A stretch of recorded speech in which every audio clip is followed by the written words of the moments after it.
Nyai Tumpak Seti mendapatkan Arya Kamandanu tergeletak di halaman dalam keadaan pingsan. Dia lalu menggotong Arya Kamandanu masuk ke dalam rumah.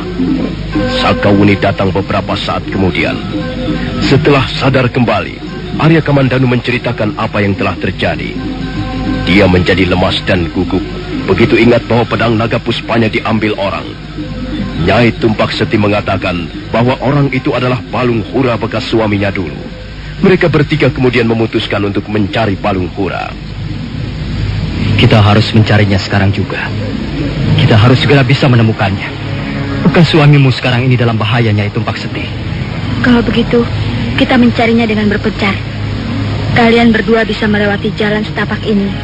Dan aku akan mencari jalan yang lain. Kemana dia perginya kira-kira, Nyai Tumpak Seti? Mungkin dia pulang. Mudah-mudahan saja belum sampai ke rumahnya. Bahaya itu akan segera datang begitu dia mencabut pedang naga puspa. Baiklah, kita jangan buang-buang waktu. Nyai Tumpak Seti segera berlari-lari menuruni bukit. Nampaknya dia sudah sangat mengenal daerah sekitar Candi Lawang Wentar. Bayangan wanita ahli obat-obatan itu segera lenyap di balik kegelapan malam. Kau tidak pernah mengatakannya padaku bahwa kau mempunyai pedang yang ampuh. Aku takut sekali, Sakawuni. Semakin banyak orang yang mengetahuinya, kukira semakin sulit untuk menjaganya. Kau takut aku akan mencuri pedangmu itu? Pedang itu sangat berbahaya. Dia dapat membunuh siapa saja, termasuk orang yang sedang memegangnya. Pedang itu seperti makhluk yang masih liar. Setiap keluar dari warangkanya, dia seperti hidup dan muncul dari balik dunianya yang kelam. Dia lalu mengamuk dan tidak memandang siapapun yang menjadi pemiliknya atau calon korbannya.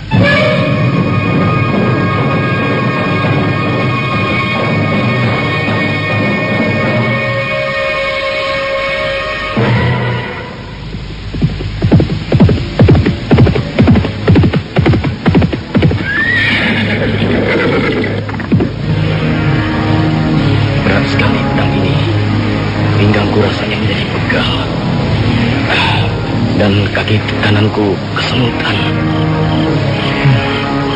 Rasanya memang aneh. Bukan hanya bentuknya, tapi benda ini sepertinya membawa pengaruh yang aneh. Selama ini belum pernah kutemukan pedang yang bentuknya seperti ini dan ukurannya besar sekali. Mungkin saja pedang ini dibuat hanya untuk hiasan belaka. Tidak dimaksudkan untuk perang atau bertarung melawan musuh. Aku jadi penasaran. Laki-laki yang tidak lain adalah Balung Hura itu segera turun dari punggung kudanya. Untuk sesaat lamanya dia menimang-nimang sambil mengamati pedang naga puspa. Tangannya menjadi agak gemetar ketika menyentuh gagang pedang. Aku pernah mengenal beberapa macam jenis senjata. Bahkan ayahku mempunyai tombak yang cukup besar. Tapi senjata itu tidak berat seperti pedang ini. Coba, aku ingin tahu seperti apa isinya. Balung Hura agak ragu-ragu sejenak. Seperti ada sesuatu yang entah dari mana datangnya, berusaha untuk mencegah keinginannya. Tapi akhirnya, pedang naga puspa keluar juga dari warangkanya.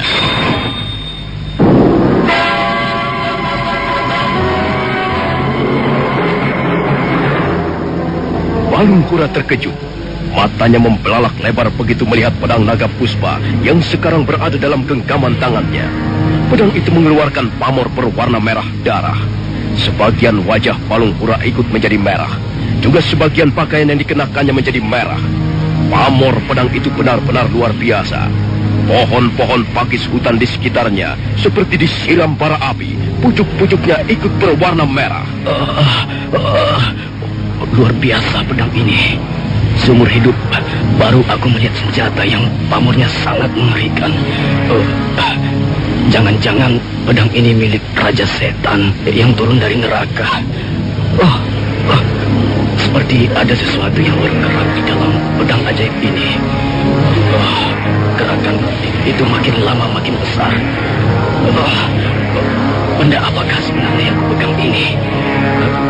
Jangan-jangan dia siluman yang berganti wujud menjadi sebilah pedang. Tanganku. Jari-jari tanganku seperti kaku sekali. Seperti ada tenaga yang menghisap tenagaku. Aduh, ada apa ini? Ada apa ini? Aku menjadi lemas sekali. Aku harus membuang pedang ini. Kalau tidak, aku bisa celaka.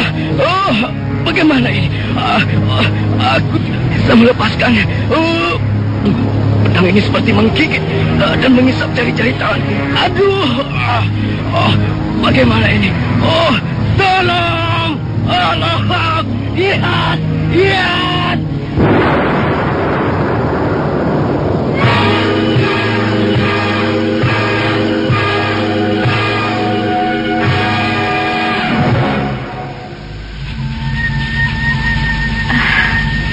Kakang Balunghura, rupanya kau masih belum berubah juga. Sayang sekali. Sebenarnya aku masih mencintaimu, Kakang. Tapi aku tidak bisa mempunyai seorang suami yang belum dewasa pikirannya. Kau masih terlalu manja. Kau belum bisa hidup mandiri. Apa itu? Seperti ada cahaya kemerah-merahan bergerak menuju kemari. Apa itu? Seperti suara Kakang Balunghura. Kakang! Kakang Balunghura! Kakang Balunghura! Kakang! Kakang Balunghura! Nyai. Lepaskan pedang itu, Kakang. Lepaskan benda itu. Cepat lepaskan. Aku... Lepaskan, Kakang.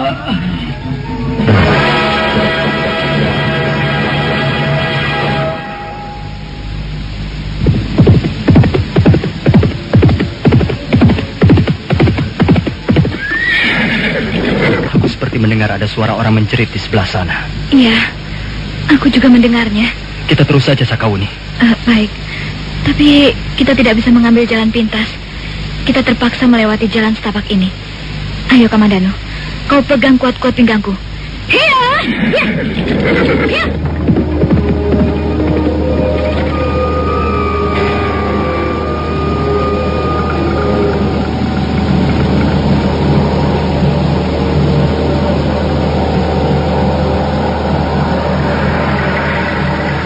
Sakawuni terus mengaburkan kudanya di atas jalan setapak. Mereka berkuda menuju arah terdengarnya suara jeritan wanita. Mereka terpaksa mengambil jalan memutar supaya aman. Arya Kamandanu memeluk pinggang Sakawuni erat-erat dari belakang. Tak lama kemudian mereka melihat sebuah cahaya kemerah-merahan di bawahnya. Itu, lihat Sakawuni. Pedang naga puspa ada di sana. Ayo, cepat.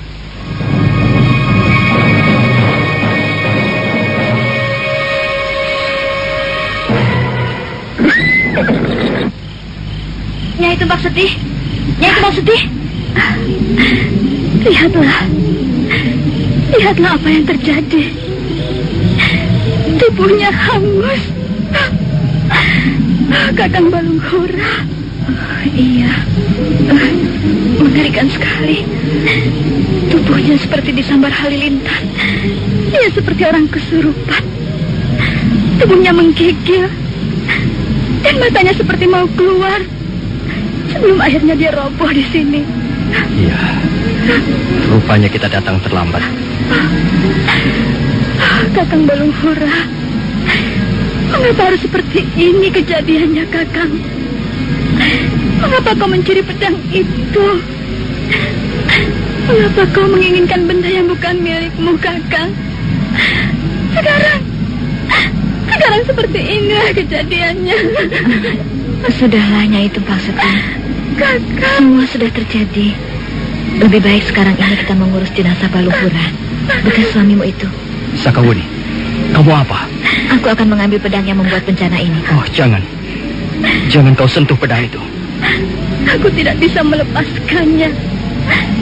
Kakang, pedang itu seperti melekat erat di telapak tangannya, Kamandano. Aku sudah berusaha untuk melepaskannya, tapi tidak bisa. Nyai Tumbak Sedih. Barangkali kita harus memotong jari-jari tangannya. Kenapa harus begitu? Iya. Tanpa memotong jari-jari tangannya, kita tidak mungkin bisa mengambil pedang itu. Coba, kalian minggir sebentar. Maafkannya itu Bakseti. Aku memang... Arya Kamandanu melangkah ke depan 2 tindak. Kemudian dia berlutut di depan tubuh Palung Hura. Tubuh itu sudah menjadi kaku dan sebagian besar hangus seperti baru saja disambar petir. Arya Kamandanu segera mengeluarkan pisau kecil. Kemudian mulai memotong jari-jari tangan Palung Hura satu persatu. Setelah 3 buah jari Palung Hura dikerat, barulah pedang naga puspa itu bisa diambil. Dan Arya Kamandanu buru-buru memasukkannya kembali ke dalam sarungnya.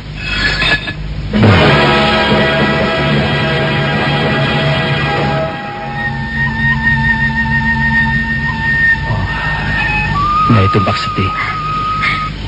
Aku sangat menyesalkan peristiwa ini. Kau tidak bersalah, Kamandanu. Yang bersalah adalah Kakang Balung Hura sendiri. Aku telah berlaku sembrono. Seharusnya aku tidak meninggalkan pedang itu di rumahmu. Ya, kalau Kakang Balung Hura tidak mengambil pedangmu, kalau dia tidak menginginkan barang milik orang lain, tentu dia tidak akan mengalami seperti ini. Kasihan sekali.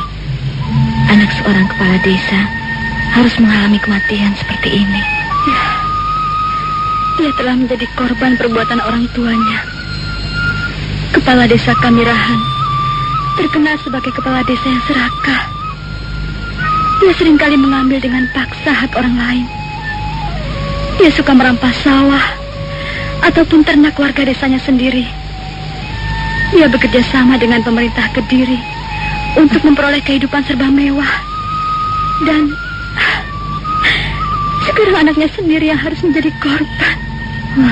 Kepala desamu nanti pasti akan marah sekali. Lihat anaknya mati dengan cara seperti ini. Biarlah aku yang akan menghadapinya, Sakauni. Sekarang ini, sebaiknya kalian berdua pergi meninggalkan desa Kamirahan. Kau nanti akan mendapatkan kesulitannya itu Bakseti. Peristiwa kematian Kakang Balung Hura pasti akan menimbulkan banyak pertanyaan, terutama dari anggota keluarganya. Tapi, akulah nanti yang akan memberikan jawaban. Kami pun seharusnya ikut bertanggung jawabnya itu Bakseti. Jangan, Sakauni. Jangan. Kalian tidak perlu ikut campur. Lebih baik kalian segera pergi. Kalau sampai kepala desa tahu bahwa kalian terlibat dalam peristiwa maut ini, kalian akan mendapat kesulitan besar. Sudahlah, ikuti saja kata-kataku. Ayo, cepat. Sebaiknya kalian segera pergi. Besok pagi, desa Kamirahan pasti akan geger.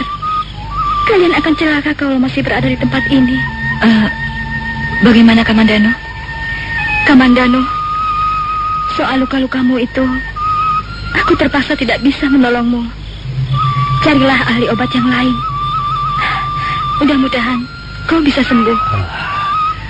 Aku tahu kau sudah cukup berusahanya itu Bakseti. Tapi memang keadaannya sekarang menjadi lain. Ayolah cepat, pergilah kalian. Sebelum fajar besok, kalian sudah harus berada di luar batas desa Kamirahan. Kalian harus segera pergi sejauh-jauhnya meninggalkan tempat ini. Iya, kalau memang begitu kemauanmu, baiklah. Terima kasih Nyai Tumpak Seti. Ayo Kamandanu. Sebenarnya kami tidak sampai hati meninggalkan kau sendirian menghadapi perkara ini Nyai Tumpak Seti. Kakang Balung Hura adalah bekas suamiku, Kamandanu. Aku merasa mempunyai kewajiban untuk mengurus jenazahnya. Sudahlah, jangan berlarut-larut. Aku tidak apa-apa. Aku bisa menghadapi perkara ini sendirian. Aku bisa menjelaskan pada kepala desa tentang peristiwa yang telah menimpa diri anaknya. Selamat tinggal, Nyai Tumpak Seti. Selamat tinggal, Nyai Tumpak Seti. Iya, selamat jalan. Mudah-mudahan ada seorang ahli obat yang bisa menyembuhkan luka-lukamu, Kamandanu. Ya.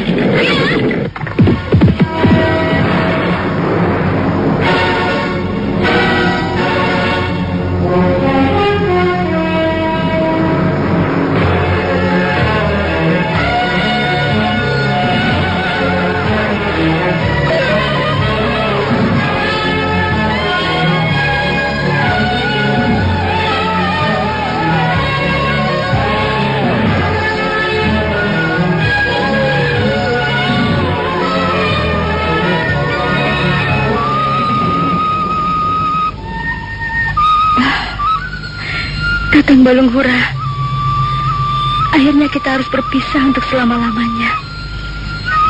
Sebenarnya aku masih mencintaimu, Kakang. Sebenarnya aku masih mengharap kehadiranmu kembali. Tapi rupanya Sang Hyang Widi tidak mengizinkannya. Kakang Balunghura, kasihan kau, Kakang. Kasihan sekali nasibmu. Mengapa kau tidak mau menuruti kata-kataku? Mengapa sifat dan sikapmu masih juga tidak berubah? Selama ini aku dengan sabar menunggu perubahanmu, Kakang. Aku tetap menutup pintu hatiku untuk orang lain, hanya karena aku masih mengharapkan kau kembali, Kakang. Tapi akhirnya kau pergi untuk selama-lamanya.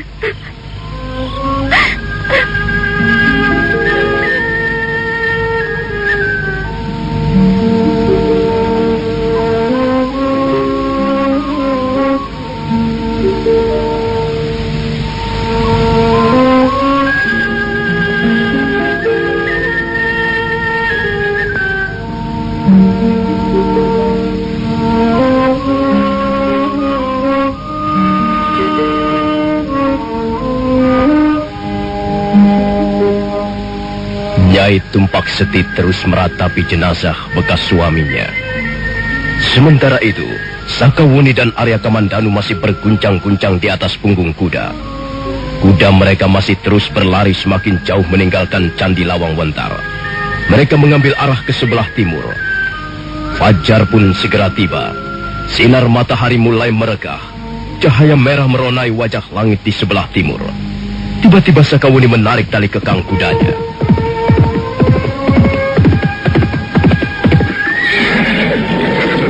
Kamandanu, kau tidak ingin istirahat dulu? Hei, kau tidak ingin istirahat dulu? Aku masih memikirkannya itu, Pak Seti. Kasihan dia. Mestinya akulah yang harus bertanggung jawab menghadapi kepala desa Kamirahan. Kalau kau kasihan pada ahli obat itu, kembali saja ke sana. Begitu lebih baik. Sudahlah, Sakawuni. Kata-katamu selalu ketus. Lebih baik kita teruskan saja perjalanan. Kita belum terlalu jauh meninggalkan desa Kamirahan. Ya, boleh. Boleh. Ayo, peganglah pinggangku kuat-kuat. Sekarang kita benar-benar akan menempuh perjalanan yang cukup jauh. Lihatlah, di sebelah sana itulah Gunung Bromo. Di lereng gunung itulah letak desa Tanibala, desa kelahiranku. Iya, iya, iya.